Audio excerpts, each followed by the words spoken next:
The following is a presentation of Morning Drive Media.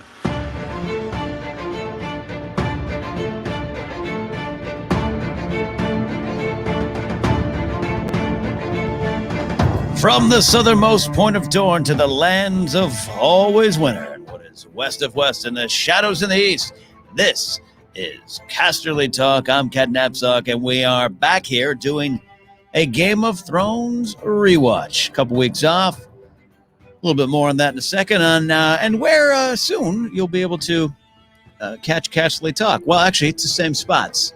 And plus one, we've been teasing it, but now we're going to explain it a little bit more here today. I am Ken Napzok. A lot of time has passed, it seems. 2 whole weeks. That's a long time when you are in the middle of a Game of Thrones rewatch to press pause. I had to kind of reset. We did season 2, episode 6, the last time out. This is the 94th episode overall of Casterly Talk. But now today we're going to be looking at season 2, episode 7 of Game of Thrones, which is one of my favorite episodes. It, of course, is A Man Without Honor. Originally aired on May 13th, 2012. Director David Nutter, it's his second. He directed the 6th episode of the season. Comes in here to, do the 2-pack, as it often is the case with the director, sliding through him. Just masterful in this episode. The writers, Benioff and Weiss. Hey, they know how to write these episodes. Darn good. Martin Kenzie, cinematographer. Editing done by Oral Nori Oti. And here we are diving on in here to the show. Pretty soon, very soon, I'll be rejoined by Rachel Cushing, Andres Cabrera. Finally got to get Lon Harris in here for these rewatches. Thomas Rissling, Mark Kameyer, and a lot of other guests. Michelle Boyd, a lot of people I'm looking to get in. We got 8 seasons. We're only just, a season and a half plus into this rewatch. And as I said before, we'll handle some of the business up top before we dive into the episode. A lot of you might know, some of you maybe don't know, but I'm part of a new company called Good People Association, Good People Media. Me, Josh McCouga, Mark Riley, Eric Bass of the band Shinedown. Started a production company, a digital brand, Empire of Fun. And we're doing a bunch of our own content. You can go over to the YouTube channel, Good People Association, or you can go to our website, thegpa.fun. But as you all know, I do my own things as well. So some things, I know it may get confusing. I have my own company called Morning Drive Media, which has been producing this show. And by producing this show, I mean it's been me in my home studio. We are the Napzok Files, and Saturday Night Napzok is something I'm going to continue to produce on my own. But a lot of my other properties will start going under the banner of the Good People Association. And as I've been saying for a little bit, Casterly Talk is one of those shows. So what's going to happen? It will be a co-production. It's still mine. It's still. If you choose to support me, another, a Patreon page, which you can do at the Ken Napzok Patreon page, or even directly here at Casterly Talk, that supports Morning Drive Media and production of the show. But we're going to be part of this larger network. And why I'm excited for that is, well, we got some Game of Thrones news. And I know a lot of you might be tuning in and going, Ken, you haven't talked about some of the Game of Thrones House of Dragon news or the Duncan Egg or the animated series. I want to get, number one, wait till there's a little bit more news, but also by going under and with the GPA banner, I'll be able to bring more people on. I'll be able to eventually soon be in studio. By the time House of the Dragon launches, you can actually have a 4-panel show, just like the old days and other outlets. We'll be discussing that here at Casterly Talk. The podcast stays the same. If you're subscribed to Casterly Talk, look for it wherever your favorite podcasts are found. That stays. That RSS feed is right where it is. You don't need to find it anywhere else. I've been putting a lot of these videos up on his here YouTube channel. Many of you are probably watching it on my own channel. This will be the last one that is on my own channel. We have the Casterly Talk YouTube page just launched. I mean, we're talking like 24 subscribers. It doesn't even have its own URL. You just have, I'll send the link. It'll be in the description below, as they say. And we'll tweet it out, and you'll be able to subscribe there. And that channel, we're going to kind of grow that channel, get that channel nice and ready for a robust fan base for House of the Dragon and all the other shows. And that's one of the reasons I'm excited, because I did think about shutting down Casterly Talk at one point. The show was done. I still was in love with the show, but I know a lot of people weren't. And yeah, the books were coming, and I read the books. I'm a book fan, but yeah, are we going to have time to go through it? Is it going to be the same, right? Is it going to be the same? But I decided to do the rewatch and really kind of analyze, and I'm feeling really rewarded by that. This episode is one of the episodes I'm looking back going, there's so much here that ties to the forthcoming seasons in Game of Thrones.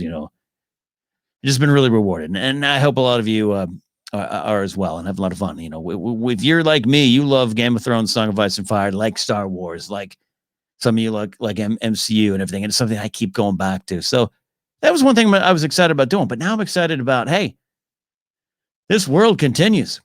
The House of the Dragon, whether it's one season and done because it's horrible, we'll find out, but we're going to get to talk about it here at Casterly Talk. And then now with the Dunk and Egg stuff, this animated series is something I'm very intrigued about, very intrigued with that.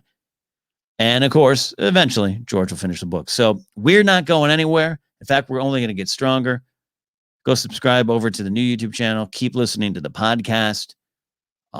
So you can take it on the go, and we'll be a part of the Good People Association.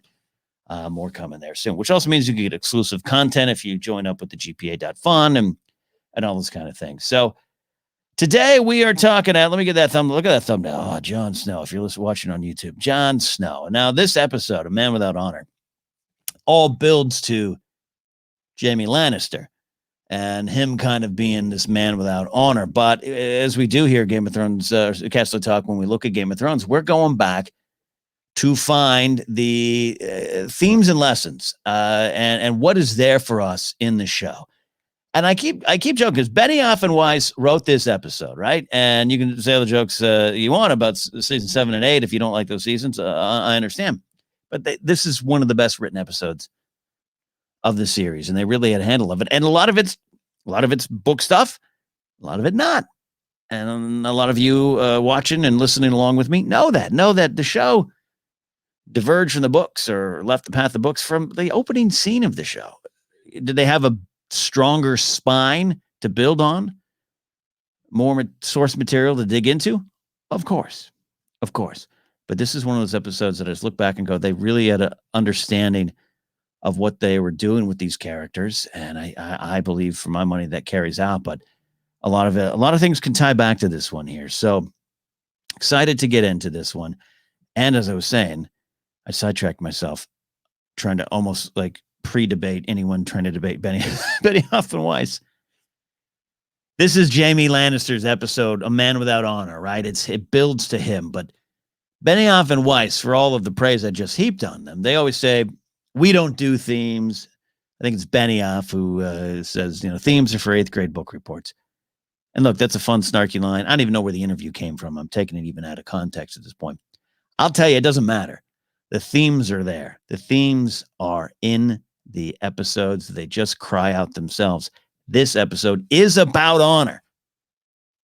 And we've already been dealing with that a lot. Honor is big in Game of Thrones. It is something that the characters deal with every episode. But this episode is just beat after beat after beat about honor and honor in this world and what it means for the men and of course, the women. But in this brutal, men-dominated world, it's about what they are, with their views of honor or people, how they view their honor. So I call this a slow burn of a season. I don't want to remix what I say almost every week, every episode, looking at season 2 of Game of Thrones. It's become one of my favorites. Very quickly became one of my favorites, but I remember being slightly disappointed while watching it live back in 2012. Oh, time flies. I hadn't even begun producing the Schmoes movie show when this season was airing. Wow. Time. What is time? So it's a slow burn. And you come off the great first season and you got a lot of character stuff.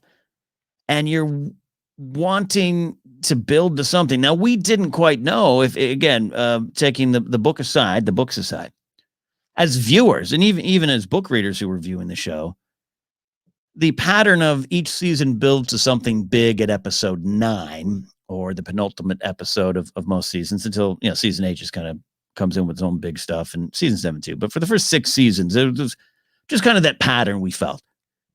Everything's after Ned Stark and what happened to him and Baelor. And then Battle of Blackwater Bay, which we are getting to here in this season, it just kind of became the season.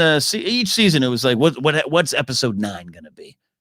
Now I think that pattern's somewhat changed. I'm thinking of season 4, Watchers on the Wall is episode 9, right? But episode 8 is Oberyn. Like it's a loose pattern, but it's a pattern, and it's a pop culture pattern. We all just knew.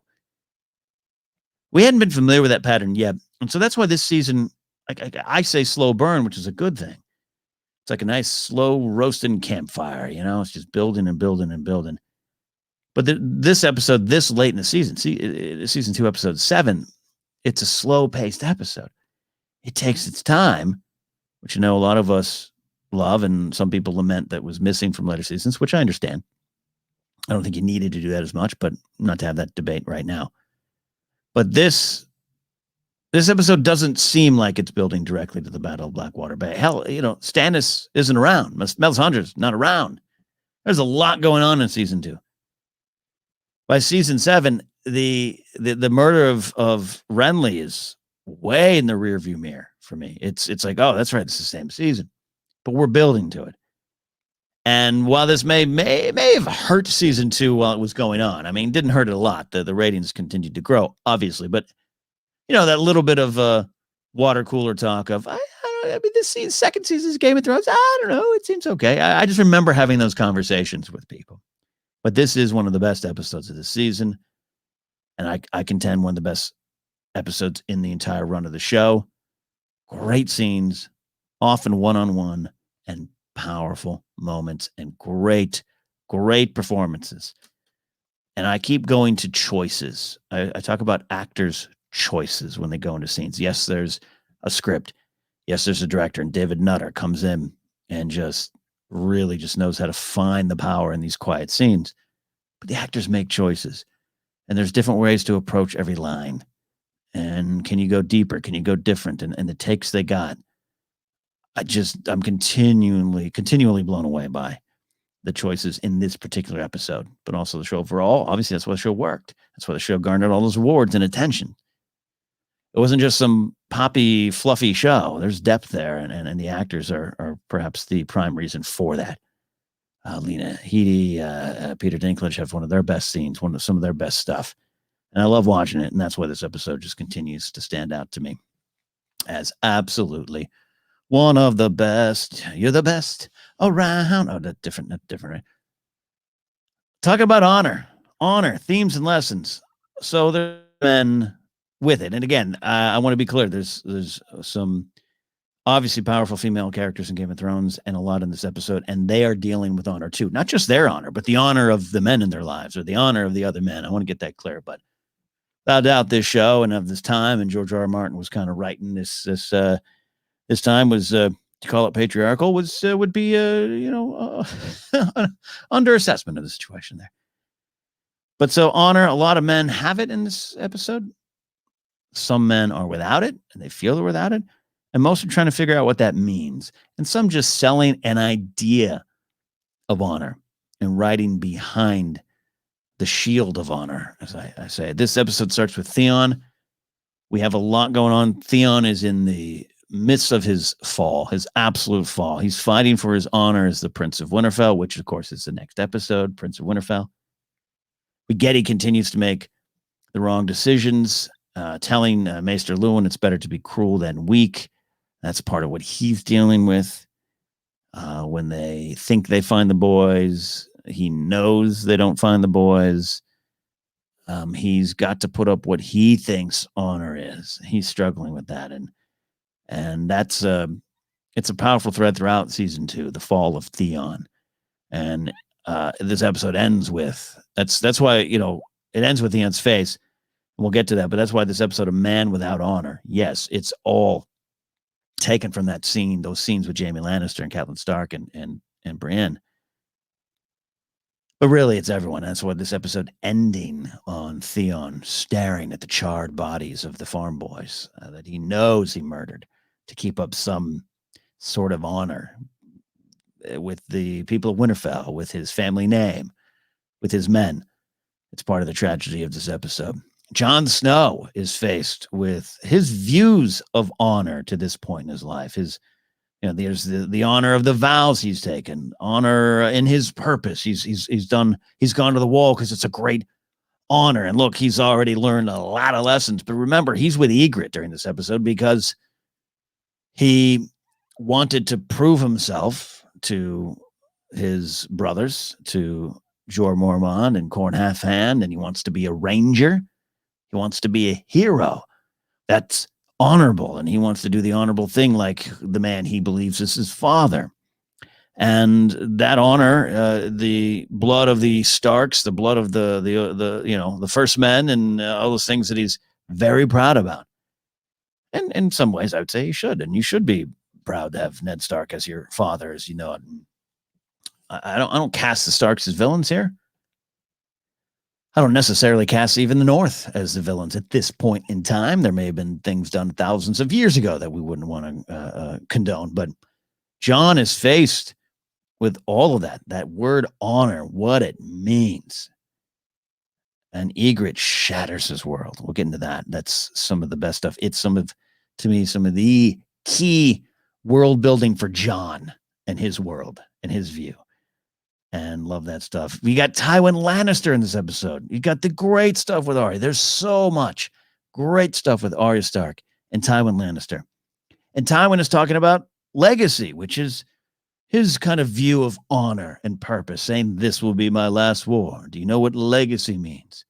Great stuff with Tywin as he kind of comes to terms with who he was and what his honor means. And then you got Arya listening and weighing two versions of honor. She wants to kill Tywin. He's on the list. She's got the steak knife, the mutton knife in her hand. She has those thoughts. And I don't think she's like, I don't know, maybe Tywin's a good guy. Not at all. But she's taking in some stuff. She's listening to what Tywin's saying. She is playing along. She's too smart for her own good. And she continues to look at Tywin as he's talking about legacy, dynasty, legacy, honor. And thinking fondly, sadly, tragically back at her father, who she knows he knows. Like it's those scenes. You got the scenes earlier in the season. They're kind of fun. Tywin, taking jabs at his men, saying Arya, the cupbearer, is smarter. But then you got the great tension with Baelish. These are my favorite Arya Tywin scenes here in this episode. You got the Hound. You got the Hound and his honor, and we love doing calls here on Casterly Talk. You can call into the app and get on the show. And because the way we're doing the rewatch, I'm trying to get back on a schedule. If you have a call about a particular season, just put it in the title so I can see it. If you want to do season 3, episode 4 right now, today, you have a thought about season 3, episode 4, let me know, because when I pre-tape a lot of these, and some we might do soon live via the power of the GPA. We might do that. Get in there, get a call. We got a great call here right now from our buddy. I want to make sure it's up here.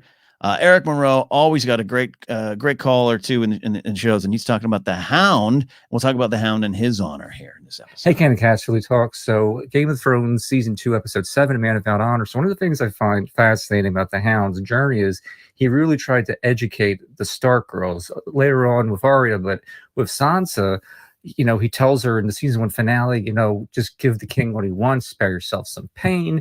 What he tells her in Blackwater, and what he tells her in this episode where he says, killing is the sweetest thing there is. And she says, my father didn't enjoy killing. He's like, well, guess what? Your father lied. He enjoyed it, whether he wanted to admit it or not. And I think these were lessons Sansa and later Arya carried with them through the rest of the series. I absolutely agree with that, Eric. The great, powerful stuff with the Hound and Arya, and now the Hound and Sansa. And and listening and hearing the lessons. We always go to later seasons when Arya and Sansa are back together, and after they've kind of come to terms, even while they're coming to terms or playing against Baelish, all that stuff. We'll get to it later on, of course. I love that scene. We talk about it a lot. There's a couple scenes of them talking about father and maybe what he did wrong. And I don't, not necessarily wrong, we're just trying to protect them and maybe too much. And so I love that the Hound is constantly telling both the Stark girls, pay attention. This is the real world. This is what's actually going on. And it's interesting to me, in an episode that is titled A Man Without Honor, and there's great knights, leaders, heroes, men who want to be kings and rulers and princes and all those kind of things. Here's the Hound, who wants nothing to do with knighthood. Do not call him Sir Sandor, Sir Hound. Do not call him that. He's not a knight. He doesn't want any part of that life. And he is broken, and he is beaten in his heart and his mind and often his body. But he might be one of the most honorable men in this show. And this is, the stuff that's gone on with the riot in King's Landing, Flea Bottom, what Sansa's talking about in this scenes here, where she kind of runs into him. And, you got the stuff, Sansa gets her period, and Shay and all those kind of things. And the Hound is there and does report on her. And, he's doing what he's doing. He's in service to the Lannisters. But in watching this episode, it really struck me as, Jon is honorable, but Jon's trying to figure out what that means. Jorah is honorable. Of course, my man Jorah is, but he's working through some things. And what's motivating him? And Jaime doesn't know if he ever had honor, but he believes he did a very honorable thing, and no one gets it. And here comes the Hound, the rough, angry, evil Hound. And so far, outside of early on season 1 stuff, the killing of Micah and everything, he continues to do things that you would consider honorable more than almost any other character. And I love that. And therefore, to back up what Eric's saying, those might be some more valuable lessons that are being taught. He is no knight, but he is a man with his own brand of honor. Over in Karth, we got kind of what I think is the other version, a man without honor. Zara Zohan Doxus is there. Sometimes I can't that joke of Zara Zohan duck sauce. I sometimes can't not say that. He's selling honor. So the benefit of hindsight, we know that the show version of Zaro is done his part to take these dragons. We are getting the big reveal here that he has proclaimed himself the king of Karth, working with Piat Pri, all those kind of things there. But at this moment, the first scene we really get with him and Dany in this episode, she's obviously frantic about the dragon, sad about Eerie, all those kind of things. But here's Zaro completely lying. He's lying about what is in his vault. We know that. We get to know that. At this moment, if you're watching it for the first time, or in 2012, if you're old like me, you don't know. You don't know where it's going. So you're kind of believing him. You're in there. And when he says a man is what others say he is and no more, he's using that as, look, my word is my currency. My word is who I am. And I declared, was it Sumai outside the gates? And that's what he's saying. I took you under my protection. If I took you under my protection and I did something, that's all I got. All the money, all the robes, everything, it doesn't matter. My word, my word, my word. But what he is really doing is taking that concept of honor and selling it as this lie, selling it to everyone. We always say power resides where men believe it resides. Well, I think honor as well. Honor resides where men believe it resides. We got the Hound. No one's going to call the Hound honorable, but he's doing actual, truthful, honorable things. And then the flip side is what Zara was saying. A man is what others say he is and no more. And that to me is also a thesis statement, because it comes back also with Jaime, who believes that he did something of great honor. He killed the king, stabbed him in the back, yes, to save thousands upon thousands of people. He believes that was done with honor, or in the name of honor, and it is used against him. He's the Kingslayer. A man is what others say he is and no more. You're the Kingslayer. That's the story. So I love when Zara says that to me. Boom, put it in lights. That's kind of what this episode is about to me. Robb Stark is struggling to maintain honor as a king as the cells grow full. He says to Alton Lannister, as the Lannister cousin comes back delivering the bad message from Cersei, which, by the way, I love that Cersei loves ripping things up. Well, what did Cersei do with her proposal? She ripped it up. And he actually says to Alton, you acted with honor. Themes of the episode all the way through. Roose Bolton stirs. Dany. Oh, we're going to go into some of the Daenerys Targaryen stuff. She struggles to find where to put her trust, who has trust in her, and the honor that comes with that, and where she is in this world, where she is trying to get through all this stuff. We're going to come back to that. The final big one here, the theme, then we'll start going into other things. And we got a great call for this one here too. Jaime Lannister, kind of the main event of the episode, without a doubt. Jaime, I love this. He is trapped. He has escaped, mind you. Actually, excuse me. That's jumping ahead. That's the stuff with Catelyn. Let's go. I actually want to focus on the Alton Lannister stuff too. Jaime is now sharing a cell, a muddy, shitty cell with his cousin. And the family, the Lannisters, are so big. It's like, are you a Lannister of Lannisport, Lannister Casterly Rock? He doesn't quite remember his mother. Is she the fat one? Now there's only one fat Lannister. We get some funny banter. La la la la la. Alton tells this wonderful story, and you can always focus on him. It's heart-wrenching because you know it's about to happen. And Jaime knows the moment Alton's in there, this is a chance to do what I can do to escape. I don't doubt for a second. Jaime's not just, it doesn't just hit him as Alton's talking in my mind. But regardless of that, you can focus on Alton telling his story. When he was 16, he got to squire for Jaime Lannister. And even though Alton Lannister is a Lannister, he's one of the far table Lannisters.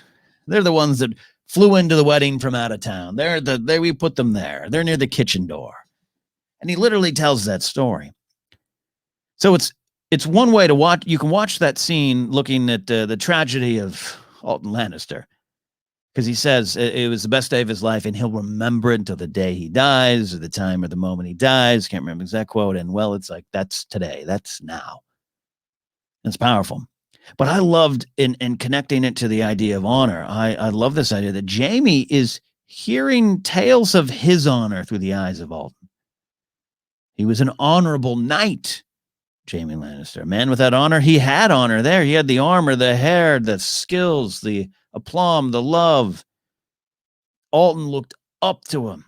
Alton couldn't even go back after it was all said and done, that event. He couldn't go back to his friends and family. He couldn't bear telling them of the time that he squired for Jaime Lannister as opposed to something that he was actively doing, that he had purpose. Jaime gets to hear all that. He gets to see it through Alton's eyes. And in his mind, I think that honor was erased. And it's honor placed on him because, again, a man is what others say he is and no more. And at this point in his life, Jaime was an honorable knight, and Alton's confirming that. And then Jaime did what he felt he had to, maybe had no choice to a little bit. He talks about the politics of it, both the King's Landing politics and the family politics of it with Catelyn after he escapes and is recaptured. But without a doubt, we are already learning by season 1, midway through that great scene with Barristan, him and Robert, we're learning, burn them all with the last words of that king. And he was prepared to do it. So Jaime had a choice and he took it, stabbed him in the front. Would that make it better? He asked Ned that a few times. He asked a lot of people that. Would that make it better if I stabbed him in the front? If I killed him in the front? Yes, I stabbed him in the back. I killed the pyromancer first and I stabbed him in the back because he was running away. And I saved King's Landing. I saved every citizen here that I could in that moment. And that, to me, is honor. And Jaime's lost it. It was an honor erased. It's his most honorable moment, and it destroyed who he is in the eyes of others. So to hear him at the start, to hear Alton kind of explain it to him, that's what's so powerful about that moment for me, as well as Alton. Rest in peace, Alton. It's such a tension-filled scene. It's so important to the character of Jaime. You get to see what he once was before he feels he lost it all and is always trying to get that back. That name, that nickname, that branding, Kingslayer. Never leaves him. Never leaves him. We got this call here. I want to play from Jacob calling in here. The Cell of Honor, Jacob says. He refers to episode 6, but he meant episode 7 here. This is a great call from Jacob. Hello, Ken and Casterly Talk. So, season 2, episode 6, A Man Without Honor. There's a great scene between Jaime and Catelyn in his cell. Jaime's done some horrible things. I think Alton Lannister and Torrhen Karstark can attest to that. So Catelyn comes and questions Jaime's honor, calls him Kingslayer, says he's no true knight, and he defends himself. He hates being called Kingslayer. He hates that his identity has been tarnished by backstabbing the Mad King. But honor demanded a cleaner death. He doesn't see it that way. He doesn't despise honor. He despises the hypocrisy of worshiping an idealized version of it. Since he can't convince Catelyn that there's any honor left in him, he exposes the hypocrisy of it. He's forsaken his vows because Aerys was going to kill the innocent. Catelyn, however honorable she tries to be, could not love Jon Snow because she believes him to be Ned's bastard. Hypocrisy. Catelyn knows Jaime is right. That's what makes this scene purposeful, because it introduces Jaime's personal plight while challenging what honor means in House Stark and for Catelyn. So those are my thoughts. Thanks. That's a great call, Jacob. I really love that call. Great voice, man, by the way, too. Well thought out call. It's everything I love about the scene. It's so true. The hypocrisy of it. Like, I keep just railing this idea of a man who is who people say he is. And now I'm a Kingslayer. Yep, I'm a Kingslayer. No honor. Honor demand I stab him in the front. Oh, no honor. Jon Snow, not necessarily at the same time, because we know these episodes don't necessarily run all at the same time. Jon Snow is north of the wall, and he is, I think, having this hypocrisy, just kind of a lot of things, but of the honor and the vows and the things he believes in. Again, not saying all of that is bad with Jon Snow, but almost at the same time, the hypocrisy is being exposed to him by Ygritte. Well, here's Jaime to Catelyn, exactly like Jacob said. Oh, I don't have any honor. Yes. Oh, but House Stark, Ned Stark. Now, we later on, and maybe here we had the hunch, but later on, as far as Cat knows, and as far as this world, like, yeah, the great Ned Stark lay with another woman, and I was asked to raise that child, and I tried.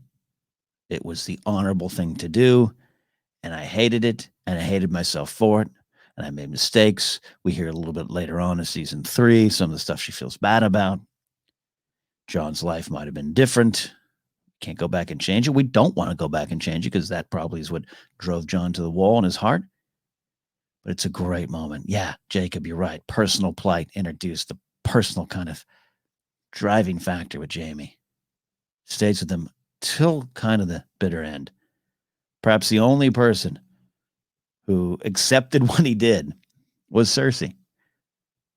Oh, I think others did. I think there was some forgiveness later on. Brienne was prepared to all those kind of things. Brienne hears who he is, and I think he's allowed to be himself with Brienne, which is part of the tragedy there of him making that decision to leave her after they get together. But all his life, this has stayed with him. And Cersei's been kind of the only one, and I love it. This is one of those, you hate Jaime. You hate him, but we're already like, I mean, it's hard not to. I mean, and Catelyn, you're always rooting for Catelyn. She hasn't necessarily done anything wrong, but that's the thing. It's not that it's wrong. The hypocrisy isn't just that you're lying, Catelyn. It's just like, isn't it a little bit more complicated? These roles, these titles, not necessarily queens and kings and sirs and ladies, but just honor. These vows, we take them, we say them, and even that great, they make you take so many vows. You bend the knee, you take the vows, you do them all. And what do they really mean? Oh, it's great stuff. Great stuff. Jacob, that's a great call. So many vows, they make you swear and swear. I love too when Catelyn says, calls him Kingslayer. Jaime's, oh yes. And what a king he was. You are a man without honor, Catelyn says, as she's trying to work it all out herself. And Jaime brings it on. Oh, yes. Yes, Ned kept his honor. Oh, good old honorable Ned. Now, again, we know there was more honor to Ned, but that was part of the honor Ned had, is he was going to take on this dishonor to keep his actual honor. Layers to it all. But for what they all know, including Catelyn, Jaime's speaking the hard truth. All right. One of the things we also love to do here on Casterly Talk is go into our favorite scenes and moments, foreshadowing some little tiny things, almost sometimes little cute things where you look now and go, oh, yeah, that means a lot more later. And there's a lot in here. I love great stuff with Ygritte and Jon Snow. Of course, this is the episode in which we get the first you know nothing Jon Snow. Ygritte telling Jon, and you think you're free. I won't do her accent. She does that accent so well. Rose Leslie, you think you're free. And I love that she's saying this to Jon Snow, standing in the land that he would eventually go to. I love tracking the why of Jon Snow and the why of Daenerys Targaryen on this rewatch. You just keep seeing big, powerful things emerging with these two things. And I love it. And you think you're free. The big moment here, this is foreshadowing, but also just kind of one of my favorite scenes here is Jon kind of talking about what he knows. Again, you know, my blood is of the first men too. It runs through me. I'm a Stark. He reveals. You see Ygritte kind of like, oh, we got a valuable prisoner here. But also, I think Ygritte too is like, she's using her sexuality as a weapon here. She should. She needs to survive. She needs to get on, and it's so well, and it's so comical at times. But it's a weapon. It's a survival tool right here. But I come on, let's not lie. She was feeling some stuff. So I think she's kind of like, oh, this little cute boy I kind of met north of the wall here, or in the real north. It's Ned Stark's bastard son. Oopsie. So there's a lot of great stuff there, but I love the moment when he's like going in on House Stark and Ned and all those things, and she says, these are not your lands. That's what he throws it back at her, and she just says so simply to him, so why are you fighting us? He's got no words. No words. Think of Jon Snow going forward. Think of him now, but think of Jon Snow going forward. He is a hero. He's willing to help and fight and protect. But it's not just for one side anymore. It slowly starts to just brick by brick come apart. He's going to learn so much, of course. Learn of honor from Mance Rayder. Learn a lot more going forward. But go back to this scene. It starts to turn in his heart. There's so much truth in what Ygritte's saying. You lot threw up a wall. All right? That's all you did, and said we couldn't go south of it. Well, come on, I'm part of you too. Then why are you fighting? I don't think that question leaves Jon, maybe forever. Love that. Love that stuff. More on that here. And Ygritte also, there's when she's kind of like, hey, just come on, you and I just cut the ropes, stay up here. Let's you and I build a cabin. She talks about teaching Jon where to hunt and fish. And in my head, it's not direct, but I think to me, it's laying groundwork for his future. In my head, Cam. I got to think when he leaves the Night's Watch at the end and walks with Tormund and the Free Folk, Jon's in his head like, okay, the spirit of Ygritte will guide me. Teach me how to fish and hunt and build a cabin, and I'll be good up here. I love that stuff there. I love the little things with Roose Bolton, kind of too many prisoners. Lord Karstark seems like a happy fellow. He should smile more. And I love too where Roose Bolton goes pretty fast in season 3, where he ends up with a Red Wedding. I remember at the time being kind of upset because I thought I kind of liked Roose. Like season 2, he seemed like a good confidant for Robb. Oh, the things you missed on a first rewatch back in 2012. Almost every shot here in season 2, Roose is just the eye roll. I love that. I love Arya talking about Visenya and her Valyrian steel sword, just knowing that she'll get some Valyrian steel later on and do great things and be a hero that many will talk about, like Visenya and Rhaenys. We got Dorea. I loved they can't find Dorea, and how you go just a couple episodes ahead. You're like, why were we surprised that Dorea was with Zaro? I mean, it's all there from the beginning, and including her love of dragons. We talked about that and other stuff. We got the Quaithe stuff. So I love the Quaithe stuff. I always go back to this. Quaithe was not a plot thread left undone. It's different in the books. Quaithe is here for Jorah's story. So she serves her purpose for Jorah's story. Is she intriguing? Is she interesting? Do I love the, was it Sheer Sea Star theories? Totally. And I hope we get much more in the books, because Quaithe is, if you haven't read the books yet, Quaithe has a lot more Lot more to do and a lot more stuff directly with Danny. But I love the use of her in the show, and I love what she's there for Jorah. Kind of a mirror at times reflected for Jorah. And she says, it's crazy. This payoff comes in season 5. We talked about this, but a man must sail past the doom of Old Valyria. All who sail through it must have protection, as she's putting that little protection tattoo on that naked guy there in the front. And of course, going to season 5, Jorah, if you just listened, at least not go through the doom. And just says straight up to him, you love her? Will you betray her again? Will you betray her again? I think she's, in a way, a mirror to hold up to Jorah and reflect who he is and who he wants to be, and a man who is who people say he is. I love the little moment with the spice trader. The great, I think it's a great scene when Piat Pri kills him, kills all the rest of the 13, and Zorro makes his big play. It's kind of a creepy scene, and it caught me off guard too back in the day. I love when the spice trader says, "Your dragons will bring the world nothing but death and misery, my dear."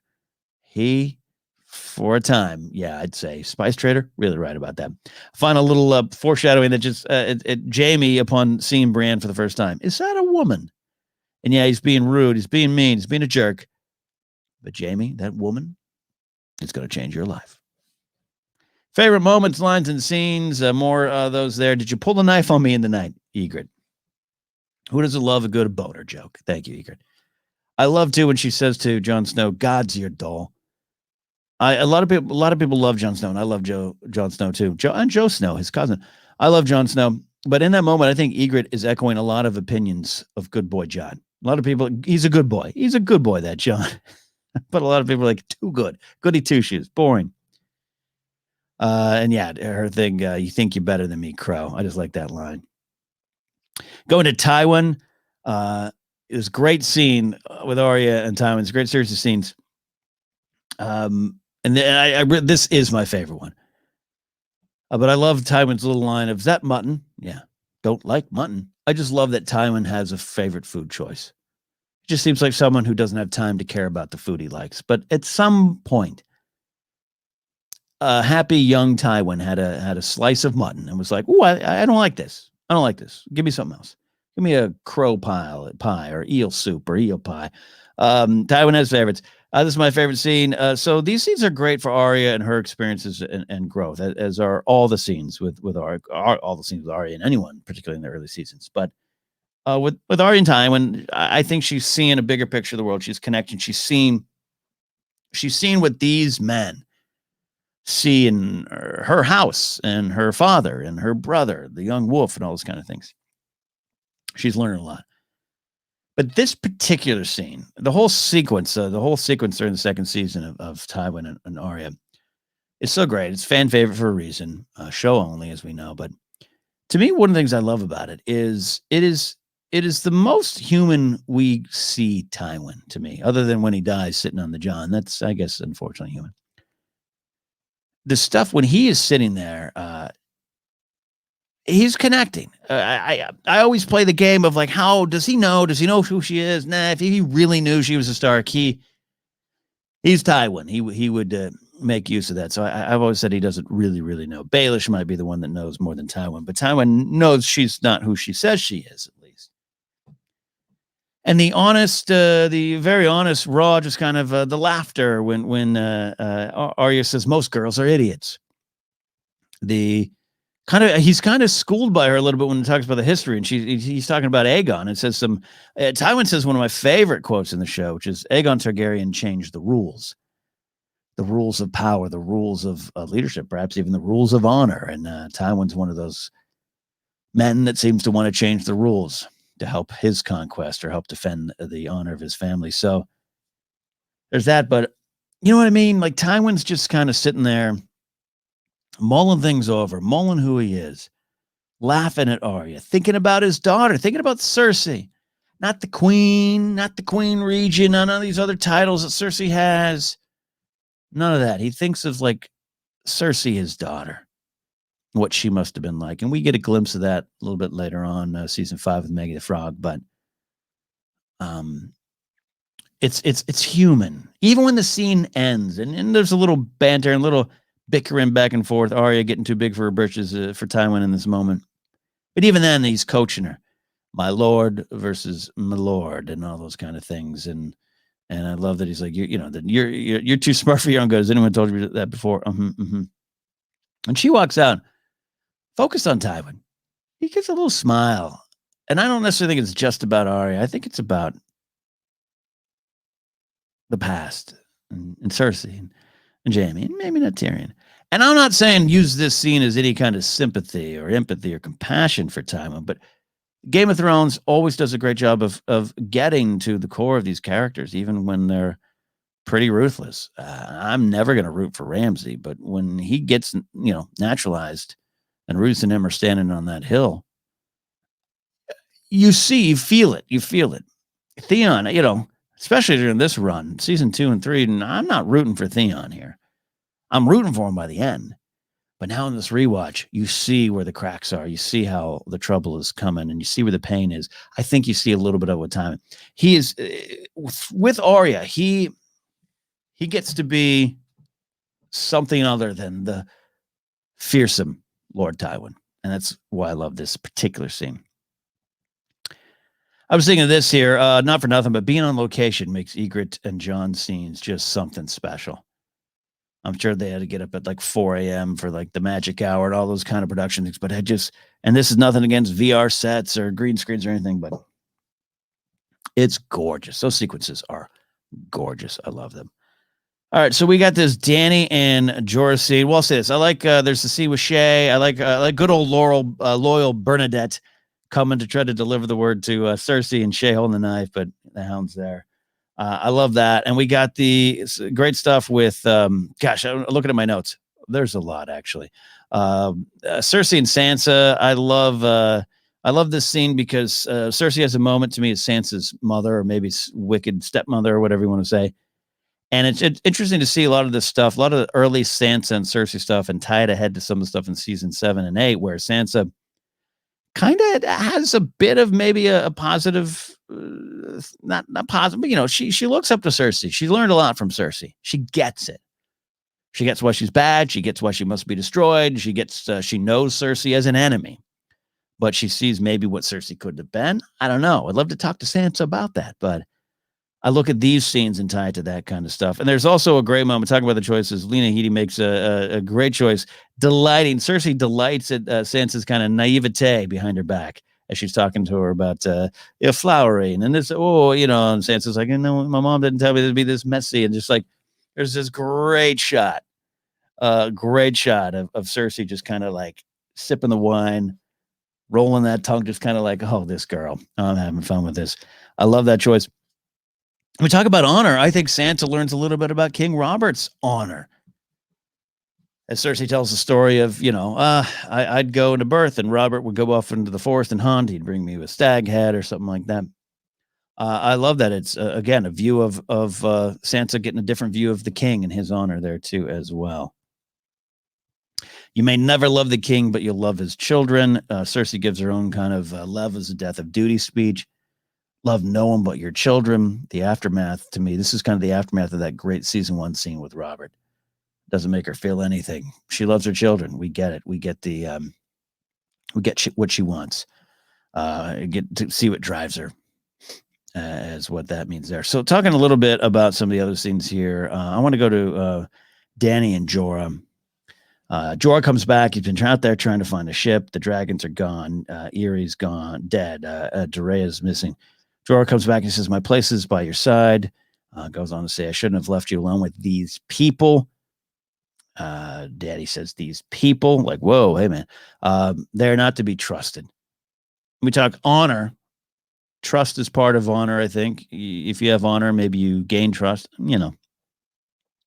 But trust is on the mind of Dany here. And who is to be trusted? Who are my people? The Targaryens. She talks about that. The Dothraki. They left her side. She talks about her brother, the only Targaryen she knew, who she says would let 1,000 men rape her, would get him what he wanted. And then she says this, people in Westeros don't know I'm alive. She jokes about, they'll have the banners. This is they toast secretly my honor story she's been told her whole life. And Jorah says she draws the comparisons to her brother again, and Jorah says, "You are not your brother. Trust me." Dany says, "There it is. Trust me." It goes on to ask Jorah, mind you, Quaithe is already in on him. You're going to betray her. A little bit later, that scene comes, but it's already out there. Jorah knows what he did.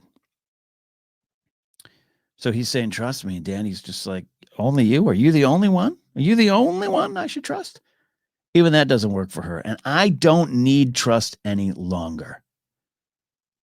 Which I think is a powerful statement for Daenerys Targaryen. We talk often about season 1, but season 2 as well. She is not in control. She is initially sold into the marriage, essentially. The rape, as it's portrayed on the show, she's not in control of that. She tries to take control of the sexual relationship with Khal Drogo. She tries to take. She has to try to get out from control of her brother. Then the Dothraki. She steps into the fire. She's learning. And in season 2, all that leads her to the desert where she's dying, and she needs to be led into Qarth. She needs to compromise. And Dany to me is always that I don't need trust any longer.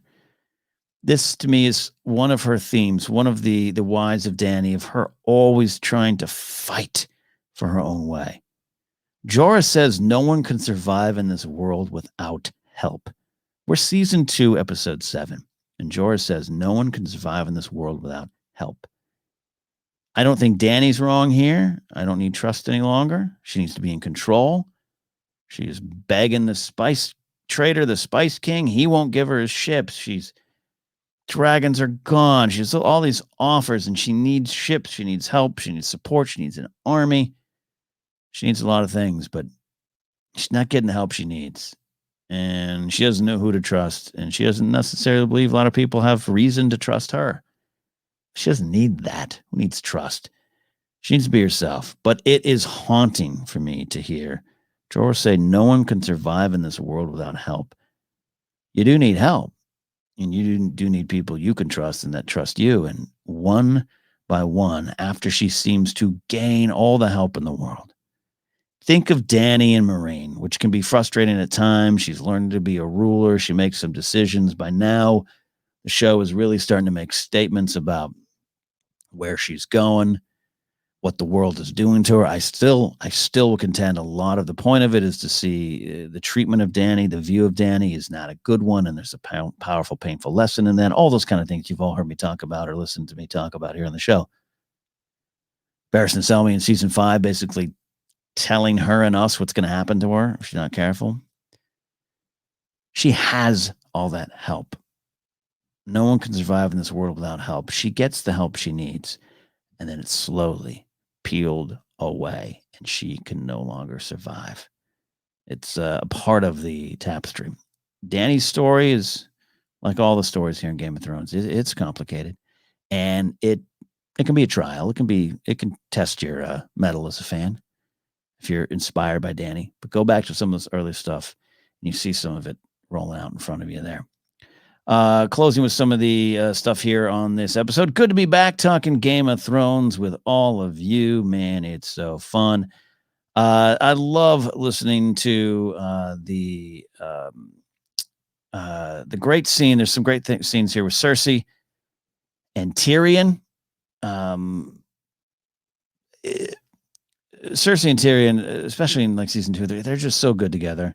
Lena Headey and Dinklage, they're pals. I think they were flatmates for a while during this time. I mean, they just know each other. And this scene, and DB Wise talks about it in the extra footage and the little featurettes after, if you watch on HBO Max, or on the DVDs, if you still have those. He talks about the choices both of them make.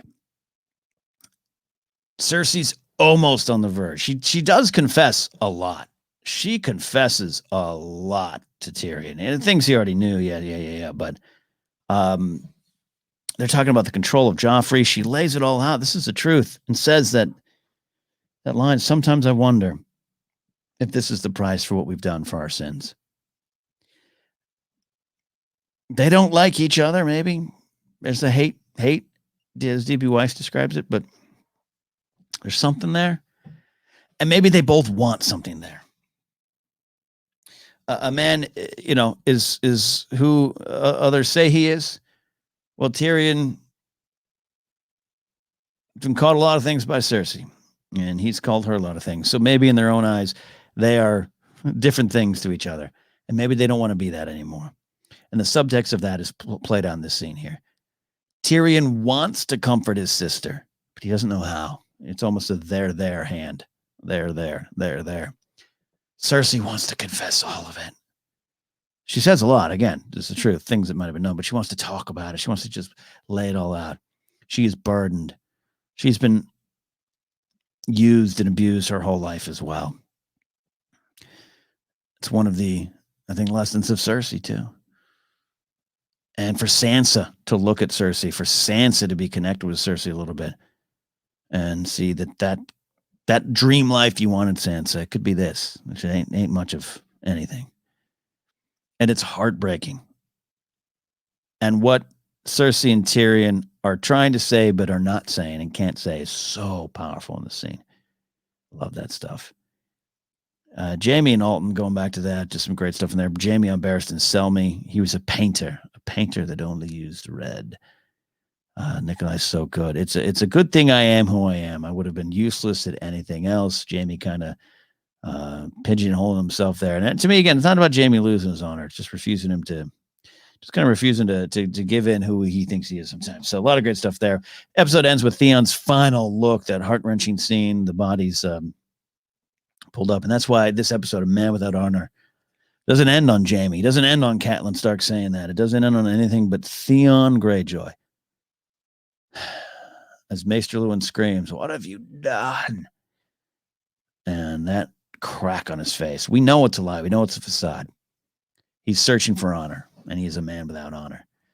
And he's so far off the path. Powerful end. Great episode. Love this episode. Watch it often. Put it on when you just want a good, deep thinking Saturday. Put on this one. Episode stars.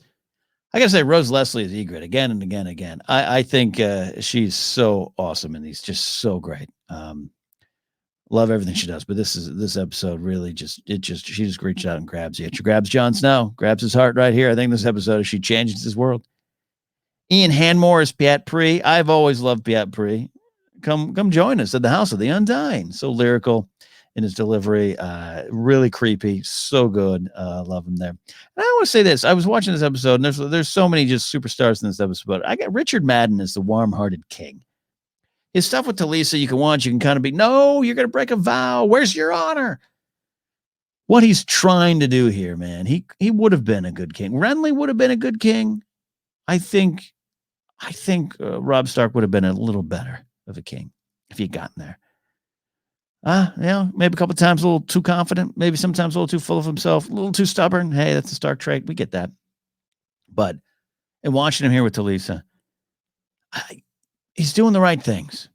He is truly full of honor as a king, as a potential king for the entire Seven Kingdoms, who is the king of the North here. And that's part of the tragedy, part of what could have been. So that is it for this week as we close our look at Season 2, Episode 7 of Game of Thrones, A Man Without Honor, one of my favorites indeed. David Nutter, great directing work too, just again, finding the powerful out of the quiet. Love that stuff there too. So, hey, thank you for listening. Thank you for watching. I hope you're subscribed to the podcast. If you're listening on YouTube, if you're on the podcast, you want to pop over and see the nice little plant I now have hanging behind me there. Ooh, look at that. Organic nature in the studio. Thank you so much. You can continue to stay subscribed here to the Ken Napzok YouTube channel. A lot of stupid, silly things on the way here, but also we are doing a lot of great things, at least we hope it's great things, over the Good People Association, a channel that's not just a digital brand and Empire Fund, it's a production company working on some cool things, hopefully that one day you all see. But also we're raising awareness for charities and just trying to get out. Josh McCougar's got the Positivity Report in the morning, the great teacher feature, a lot of things going on. Go to the GPA.fund for more information. All right. And as I said, new YouTube channel. It's up already. I've got videos at both spots, which I know seems weird. That's fine. And I think we're going to be releasing these episodes on Saturday mornings to not conflict with GPA programming on Fridays. We'll be under the banner. Official announcement coming soon. We'll give you all a chance here on the Ken Napzok YouTube page to switch over to watch stuff there. And I'll try to get as many of the back episodes filled in on the playlist for the rewatch. And then again, the podcast right where you are. This is where you're going to be for Game of Thrones news, for House of the Dragon, and the book, Winds of Winter, Dreams of Springs, and Springs of Winters, and Spring Rolls. Whatever George R. R. Martin wants to write, we'll talk about here. And, of course, continue to look back on Game of Thrones. We're doing this rewatch going all the way to season 8. It's going to take us a bit, but we're going to get through there. Great guests coming back, of course. Not just going to be me. Can't wait for that. So that is it for this week, my friends. We'll see you soon here on Casterly Talk.